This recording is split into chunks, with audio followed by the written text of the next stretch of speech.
Você ainda é casado com a pessoa que você escolheu? Ou só divide a casa, as contas, a rotina com alguém que você um dia amou?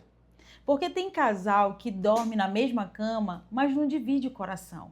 Parou de dividir o coração. E tá só no celular, o outro vive cansado, um quer atenção e o outro quer só silêncio, um sente falta de carinho, o outro nem percebe que o outro se afastou. E de repente surge aquela pergunta que ninguém tem coragem de fazer em voz alta: em que momento a gente se perdeu?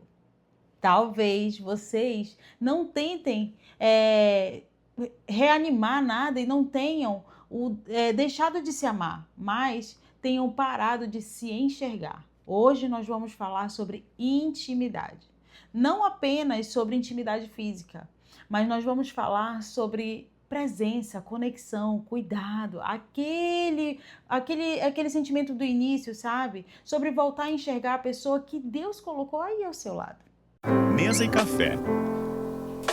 O dia está começando, sirva-se de conhecimento.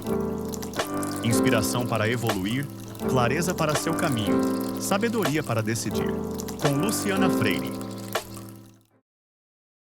Muito bom dia, seja muito bem-vindo ao Mesa e Café de segunda a sexta-feira, às 6 horas da manhã, no horário de Manaus. Nós temos um encontro marcado aqui todos os dias e antes de ouvir qualquer voz, a gente escolhe ouvir a voz de Deus. Então, se você ainda não participa dessa comunidade, já se inscreve aqui no canal, já curte e comenta aqui nesse vídeo, envia para os seus amigos, porque, como eu sempre digo, coisa boa é para ser compartilhada.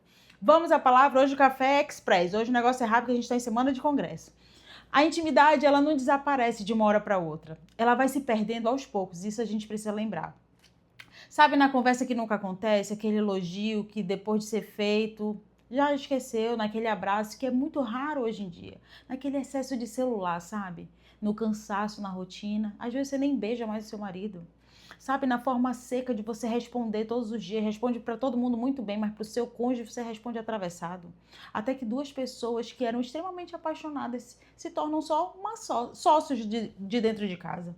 Existe uma grande diferença que sócios dividem responsabilidades e cônjuges compartilham uma vida, querido.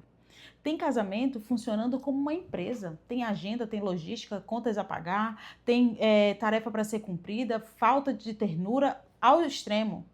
Falta de riso, tem falta de olho no olho, tem aquela falta de cuidado que diz, eu ainda te vejo. A gente simplesmente para de enxergar o outro. Intimidade começa quando a pessoa ela se sente vista. A Bíblia nos ensina lá em 1 Coríntios 7 que o marido e a esposa devem cuidar um do outro. Na vida conjugal, precisa ter muito respeito, sabe? Entrega, acordo, sabe? Não é uma moeda de troca.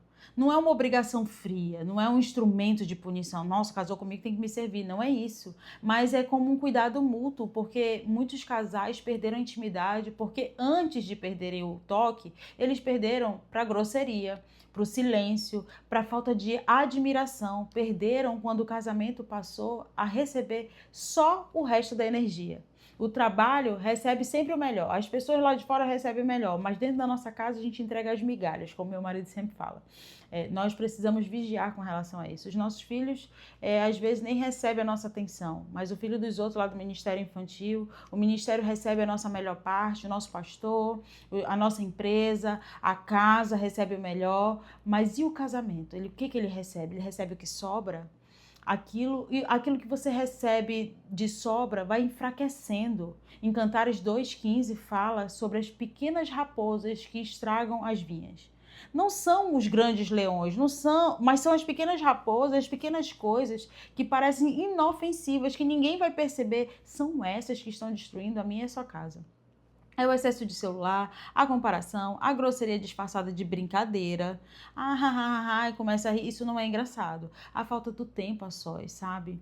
A ausência das conversas leves. A falta de assistir um filme junto, sabe? Sair para passear junto. E quando a vinha seca, o casal pergunta, o que aconteceu com a gente? Aconteceu aos poucos. E é por isso que a restauração também acontece aos poucos. Olha que legal. Do mesmo jeito que a gente conseguiu se perder, a gente pode se encontrar. Um gesto por vez, um abraço por vez, uma escolha por vez. Talvez sua esposa não esteja só cansada fisicamente. Talvez ela esteja emocionalmente sobrecarregada. Talvez ela não precise da cobrança primeiro. Nem lavou a louça, não aprontou o jantar.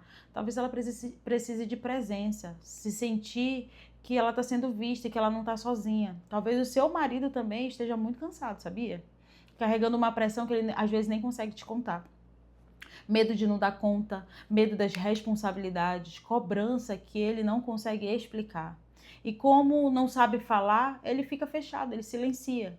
Antes de perguntar, por que você não é mais o mesmo? Você não é mais como antes? Pergunte o que aconteceu com a gente. E depois pergunte o que nós podemos reconstruir. Porque intimidade exige compaixão. Não é só exigir o que está faltando. É sobre compreender o que feriu. É compreender o que fez e a gente está nessa situação. Hoje eu quero propor uma prática muito simples. Separe 30 minutos para vocês. Não precisa ser num restaurante caro, não precisa ser numa produção cinematográfica, pode ser um café, pode ser uma caminhada, uma corrida que está super em alta, né? Um lanche, depois das crianças dormirem, pode ser sentar na varanda, ver o carro passar, sem televisão, sem celular e sem falar de boleto, de filho, de trabalho, de sogra ou de problema. Por 30 minutos, falem só sobre vocês. Pergunte do que a gente sente falta em nós. E cada um vai falando e vai se ouvindo e a gente começa a lembrar. O que faz você se sentir amado? Fala para a pessoa. O que eu faço para me aproximar mais de ti? O que a gente se perdeu que você gostaria que eu fizesse? O que nós podemos voltar a fazer juntos? E escute sem interromper. Sem se defender. Mas é por... Não. Só ouça. Lembra que a gente conversou na semana passada sobre isso, nesse começo de semana também? Sem dizer, mas você também precisa escutar e entender. Porque quem não se sente seguro para abrir o coração, ele começa a se fechar. Ele fecha a alma, o coração, o corpo, a presença. Muitos querem reconstruir a intimidade física sem reconstruir a intimidade emocional. Mas o casamento, ele não começa no quarto. Começa na cozinha, no carro, na sala, nas mensagens, na forma como vocês se tratam durante o dia, sabe? Manda uma mensagem durante o dia aí, amor, senti sua falta, lembrei de você, olha aqui, tô levando lá pra casa pra gente comer junto. Como foi teu dia? Tá tudo bem? Eu percebi que tu fez o esforço de trocar lá, que o meu marido hoje, ele trocou o sifão ontem, o sifão da pia. Obrigada, amor, porque estava vazando lá. Desculpa pelo meu tom. Essas frases parecem pequenas, mas elas regam a intimidade. Hoje, manda uma mensagem diferente, nada de compra o pão, tá faltando a escova, tá faltando papel higiênico. Busca as crianças, já tá tarde. Tá faltando queijo. Eu sempre mando mensagem assim, amor, compra o queijo, tá faltando, quero pão. Pois é, mas hoje a gente pode fazer diferente. Mande algo como, hoje eu queria um tempo só nós dois. Eu sinto falta da gente rindo junto. Quero ouvir você com calma hoje. Hoje eu tô com tempo. Vamos conversar? Vamos tomar um café sem celular? E depois faz acontecer, sabe? Faz acontecer pequeno, mas real, sabe? Não precisa ser grandes eventos, porque a intimidade, ela não volta só com promessa. E isso é importante. Volta pela prática. E se existe mágoa profunda, traição, abuso, rejeição ou feridas antigas, busquem ajuda. Não tratem feridas profundas como frases que são coisas rasas. Deus usa processos, Deus usa pessoas, Deus usa aconselhamentos e terapia, conversas seguras também. O que não pode acontecer é normalizar a distância como se fosse um destino final. Frieza não precisa ser o endereço final de um casamento. Aliás, Deus não te desenhou para isso, não desenhou a sua casa e a sua família para isso. Com Deus, verdade, arrependimento, atitude, muita coisa pode ser reconstruída. E é por isso que eu quero te convidar a orar nesse momento. Vamos orar? Senhor, eu entrego a Ti a intimidade dos casais. Cura a distância emocional, cura a frieza, a rejeição, cura as palavras que fizeram o coração se fechar. Ensina o marido e a esposa a se enxergarem novamente. Ensina-os a conversar com ternura, a tocar com respeito, a amar com esperança e cuidar com muita maturidade. Que cada casa volte a ter o sorriso de antes. O carinho, a honra, o cuidado, a cumplicidade, a paz, a vontade de estar junto. Em nome de Jesus. Amém. Agora, escreva aqui nos comentários: Deus pode reacender o amor. Isso é algo profético dentro da sua casa. Você está profetizando que Deus vai reacender o amor. E envie essa palavra para alguém que precisa lembrar que intimidade também é reconstruída com presença, cuidado, uma ligação, uma decisão. E agora é hora de você levar essa palavra da mesa para a sua vida. Que Deus abençoe vocês e até amanhã.